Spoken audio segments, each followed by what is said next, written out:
నమస్తే welcome to TV 999 news. Mancherial జిల్లా బెల్లంపల్లి నియోజకవర్గం కన్నేపల్లి భీమిని మండలాల కాంగ్రెస్ సీనియర్ నాయకుడు మాధవరపు నరసింగారావు టీవీ 999 న్యూస్ తో ఆయన మాట్లాడుతూ గత ఎమ్మెల్యే ఎన్నికల్లో ఎలాగైతే గడ్డం వినోద్ వెంకటస్వామిని అధిక మెజారిటీతో గెలిపించామో అదే నిన్న జరిగిన Peddapalli parliament Congress party MP అభ్యర్థి గడ్డం వంశీకృష్ణను భారీ మెజారిటీతో గెలిపించి పార్లమెంట్ కు పంపుతామన్నారు. ఎమ్మెల్యే గడ్డం వినోద్ వెంకటస్వామి ఆదేశానుసారం కాంగ్రెస్ పార్టీ ఎంపీ అభ్యర్థి గడ్డం వంశీకృష్ణ గెలుపు కోసం కష్టపడ్డ కాంగ్రెస్ పార్టీ సీనియర్ నాయకులకు, నియోజకవర్గం కాంగ్రెస్ పార్టీ కార్యకర్తలకు, అలాగే నియోజకవర్గం ప్రజలకు ప్రత్యేక ధన్యవాదాలు తెలిపారు. కన్నెపల్లి భీమిని మండలాల్లో ఎన్నికల ప్రక్రియలో విపరీతమైన ఎండ ఉన్నప్పటికీ ప్రజలందరూ స్వచ్ఛందంగా తమకు తాము తరలివచ్చి ఈ మొత్తం 7 నియోజకవర్గాల పరిధిలో బెల్లంపల్లి నియోజకవర్గమే ఎక్కువ మూమెంట్ అయింది. అంటే ఎక్కువ సంఖ్యలో పోలైన ఓట్లు ఆ బెల్లంపల్లి మన కాన్స్టిట్యున్సీలో ముఖ్యంగా మా కన్నెపల్లి మండలంలో 82% నాకు అయింది, ఎక్కువ శాతం. రెండో మండలంగా భీమిని నమోదైంది ఓటింగ్ శాతంలో.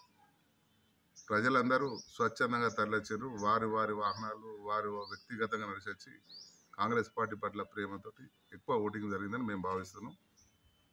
అదేవిధంగా గత నవంబర్ 30వ తారీఖు నాడు జరిగిన పోలింగ్లో గడ్డం వినోద్ గారికి ఏ విధంగా మెజార్టీ వచ్చిందో అంతకు ఎక్కువగా వస్తుందని మేము భావిస్తున్నాం.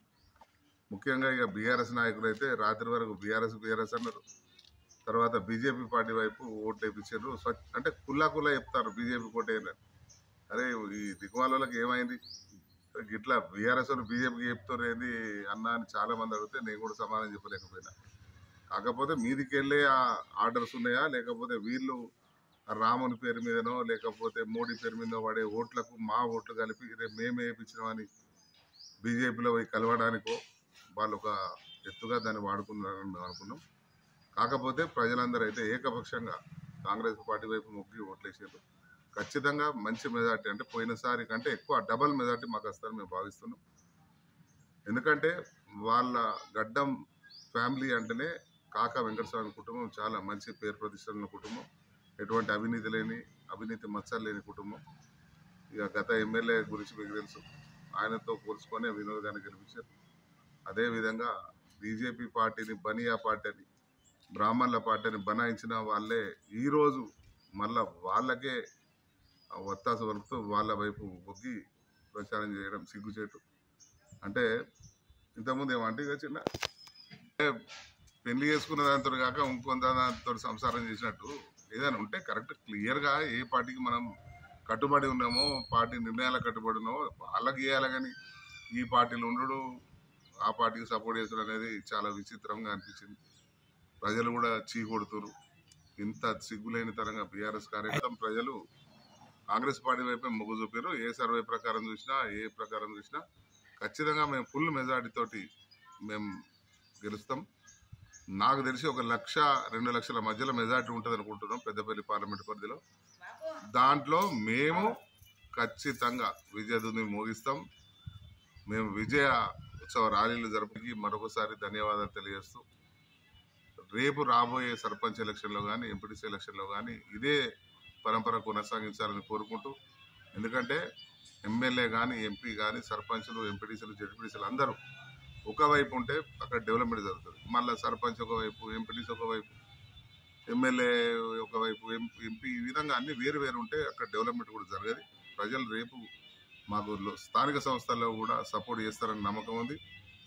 ఖచ్చితంగా మేము 5 ఏళ్ళ పరిపాలన తర్వాత మేము 150 రోజులు రాకముందే అది చేస్తలేరు ఇది చేస్తలేరు అంటూ ఒక పిల్లగాడు పుడితే బోర్ల పడాలి, అంబాడాలి, నిలబడాలి, పరిగెత్తాలి. మాకు కూడా కొంత సమయం కావాలి. మా వినోద్ సార్ చెప్పిండు మొన్న మీటింగ్లో, ఒక గర్భిణీ స్త్రీ ప్రసవించాలంటే 9 నెలలు కడుపులో ఉండి ప్రసవిస్తే ఆ పిల్లగాడు బలంగా పుడతాడు. 6 నెలలకు 7 నెలలకు పుడితే ఆ పిల్లగాడు ఏం బలంగా ఉంటాడు. అట్లనే మేము కూడా ఒక సంవత్సరం టైం పడుతుంది. కేసీఆర్ పరిపాలనలో, టీఆర్ఎస్ పరిపాలనలో మొత్తం అప్పుల పాలైంది రాష్ట్రం. దాన్ని అంతా సరిదిద్దుకుంటుండు మా నాయకుడు రేవంత్ రెడ్డి. మాకు బలమైన నాయకత్వం ఉంది. మా దాంట్లో మేమే ముఖ్యమంత్రులు 100 మంది ఉండే అంత కెపబిలిటీ ఉన్న నాయకులు, ప్రతి ఒక్కరు ముఖ్యమంత్రి స్థాయి లెవెల్లో ఉన్న నాయకులు ఉన్నారు మాకు.